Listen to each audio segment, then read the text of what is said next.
Olá pessoal, tudo bem? Valber Siqueira na área, queira ou não queira, e mais um vídeo aqui para vocês. Antes de mais nada, feliz 2026 a todos aqui do canal. Espero que vocês estejam bem e que agora, neste ano que agora nasceu, vocês tenham condição de realizar todos os seus sonhos. Vamos em frente com mais um vídeo para vocês sobre essa série de vídeos sobre o estudo do cérebro, como se tornar mais inteligente, quais são as dicas que os principais especialistas da área dão para a gente. Então, neste vídeo, e eu quero também vocês acompanhem os outros vídeos que eu já gravei, se eu não estou enganado, já gravei 5. Agora nós vamos falar desse famoso instrumento chamado estudo reverso. Será que de fato funciona? Será que tem eficácia? Vamos ver. Esse vídeo estará baseado nas informações aqui do canal Sai Pobreza, o titular, o autor Aragonê Fernandes, juiz de Direito no Distrito Federal, Territórios e professor de Direito Constitucional. Vamos lá. Qual a eficácia dessa ferramenta? Qual a eficácia do chamado estudo reverso? Existem candidatos que, mesmo estudiosos, não conseguem alcançar resultados. Você já deve conhecer alguns. Você mesmo, que está assistindo esse vídeo, pode já ter passado por situações como essa. Você está estudando para concurso, achando que está estudando de forma correta, e quando vem a prova, o resultado não sai. É claro que existem outros fatores que podem influenciar no resultado de um concurso. Mas, vamos lá, um ponto a ser destacado sobre isso. E isso é um fato, tá, gente? Passará quem acertar mais questões. Isso é uma regra. A regra do jogo. É bem claro. É mais ou menos aquela história, né, fazendo uma analogia, de uma partida de futebol, onde um time jogou ruim, não jogou bem, mas fez o gol e venceu a partida. Então, não importa, no final, quem vai passar é quem mais acertou, né, uma quantidade maior de questões. Por isso é que a ferramenta estudo reverso tem a sua importância.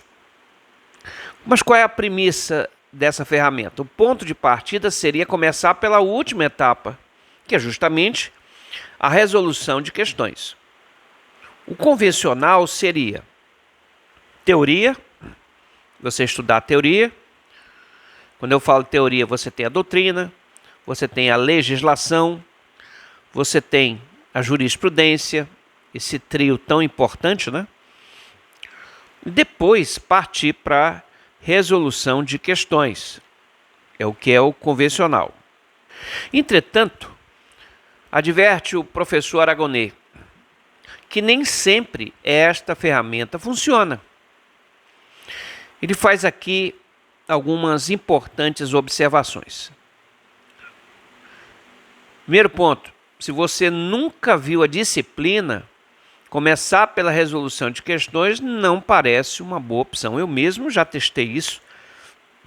Aquela ideia, né? Não, vamos pegar aqui questões sobre o assunto, a partir dali montar o material.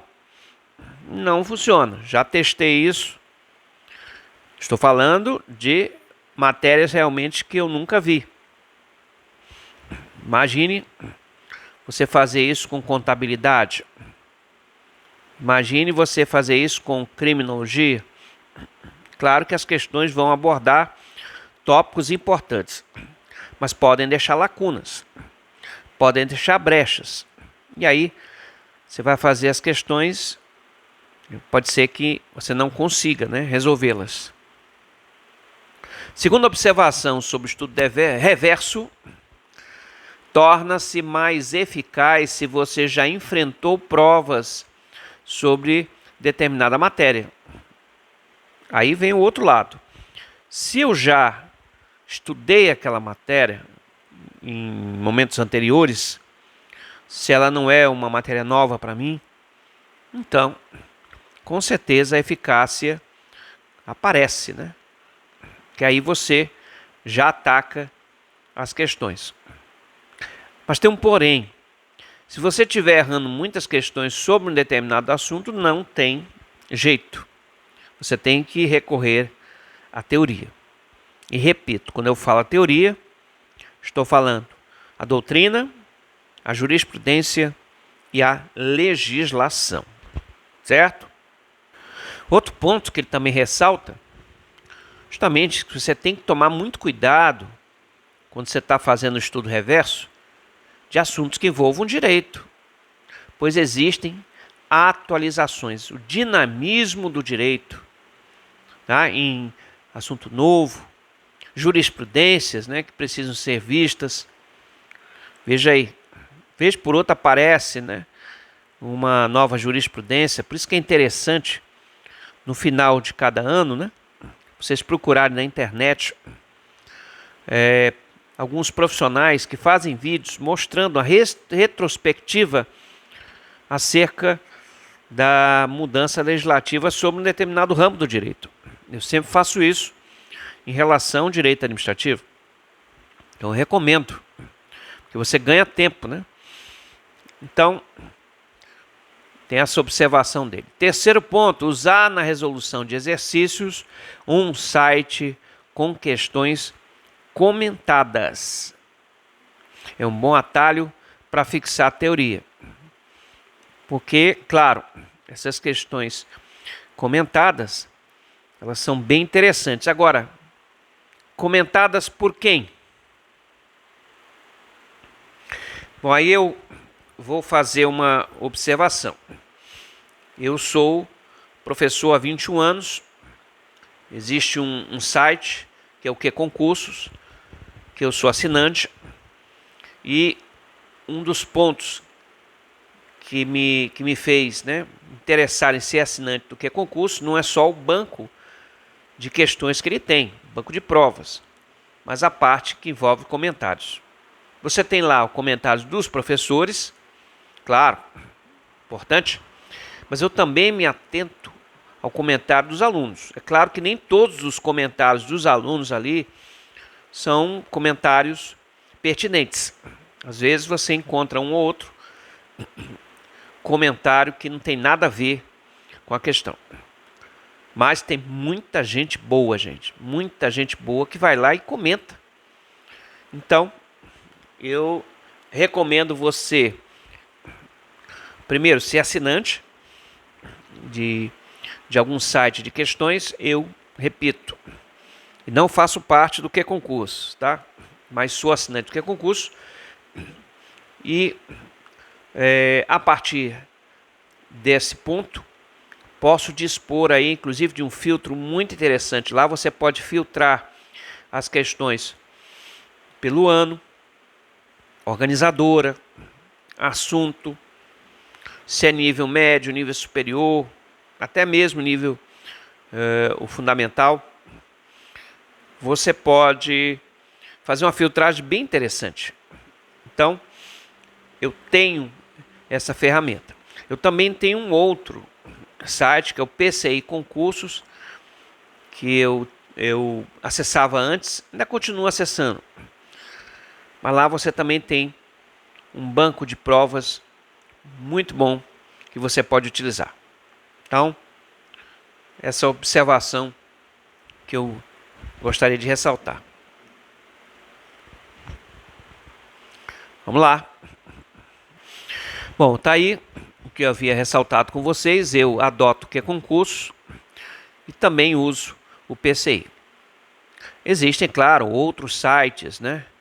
Tec Concursos, por exemplo, que também são igualmente bons. O professor Aragonê, ele indica o Rota dos Concursos, que eu particularmente não conheço, mas vou dar uma pesquisada para ver se realmente É bom, acredito que seja, né? Senão ele não estaria indicando. O quarto ponto, gente. Se a banca usar questões do tipo certo e errado, o estudo reverso será mais eficaz do que para múltipla escolha. E o professor, ele justifica da seguinte forma: é mais fácil construir uma banca de afirmativas, uma relação, né, de questões de afirmativas que mostram o entendimento da organizadora sobre um determinado assunto. Que, aliás, é um dos grandes problemas nossos, né? É um único assunto, um mesmo assunto, aliás, pode ter um entendimento diferente de uma organizadora e de outra. Então, às vezes é complicado. Por quê? Porque eles adotam, né? Tem sua banca de professores e pode ser que um professor de uma determinada organizadora goste de um determinado autor. E esse autor pensa de uma determinada forma. Então, por isso que às vezes é difícil, né? Às vezes você erra uma questão de prova por conta disso.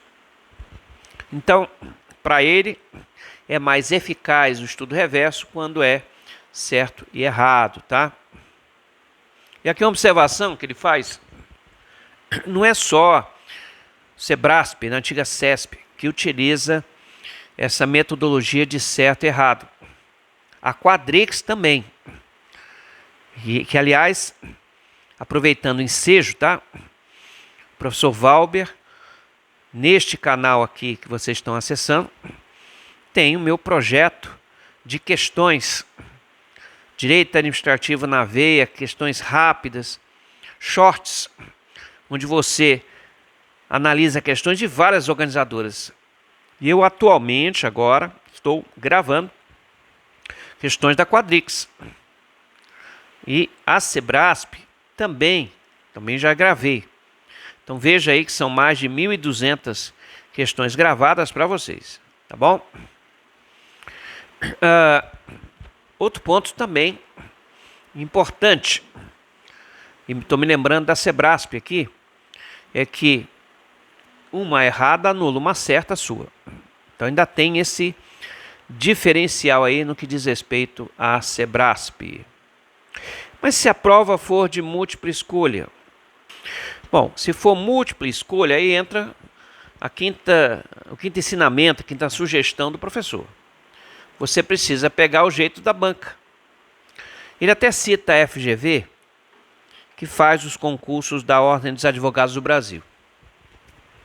FGV, normalmente as questões contam uma história e pede para você interpretar encontrando a alternativa que eles estão pedindo. Logo, é fundamental, e aqui eu destaco também, né, filtrar questões da banca para que se possa fazer uma adaptação ao seu estilo. Não é você começar a fazer de todas as organizadoras, não. Você tem que primeiro, claro, né, filtrar, buscar questões da organizadora, justamente para que você possa enxergar o padrão de comportamento, o estilo, tá? Você tem inúmeras organizadoras de concurso, então você tem que se adaptar a elas.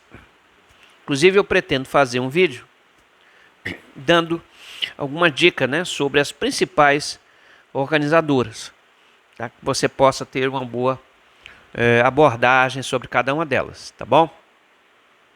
Pois bem, sexta dica: resolva questões no mesmo nível de exigência com o que você vai ter pela frente. Isso aqui eu também falo muito em sala de aula, para evitar que você, meu amigo, minha amiga, se frustre. Você está lá fazendo uma prova para nível médio, aí decide fazer questões de juiz, de promotor, de procurador. Pelo amor de Deus, né, gente? O nível está muito acima. Eu uso de uma metáfora aí, né? A água é fundamental para o nosso corpo.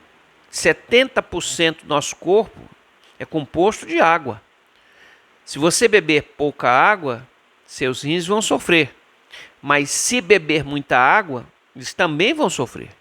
Então, você tem que buscar o equilíbrio. E neste caso aqui, o equilíbrio é buscar questões no mesmo nível do que você vai enfrentar, tá? Então, evite buscar questões no nível acima. Vai fazer pateco judiciário? Por que você vai atrás de questões de promotor? Para quê? Bom, é uma sugestão que ele dá e eu também, né? Claro, corroboro com isso. Por fim, gente, as bancas adoram cobrar as novidades. Sempre recorra à doutrina para reforçar o estudo. Faça muitas questões. Não existe um método ideal. Então essa ferramenta ela tem eficácia até um determinado ponto. No final das contas, né? Você tem que sim conhecer a teoria. Não pode ficar se limitando somente a questões, mas claro que o objetivo principal e mais importante, sem dúvida, é a resolução de questões, porque é isso que vai fazer com que você seja aprovado. Para encerrar esse vídeo, história de superação de Aragonés Fernandes. Ele é um juiz de direito lá do Distrito Federal e Territórios, e a história de vida dele de superação, de luta, ele veio da periferia de Brasília, onde ele vendia cachorro-quente com os seus pais. Decidiu mudar de vida através do estudo e hoje está aí, professor de Direito Constitucional do Gran Cursos, que é um excelente curso, e juiz de direito. Então é isso, gente. E esse fechamento aqui mostra a vocês a importância do estudo. Se de fato você quer crescer com solidez, com segurança, estude. Valeu, pessoal, um abraço e até nosso próximo encontro!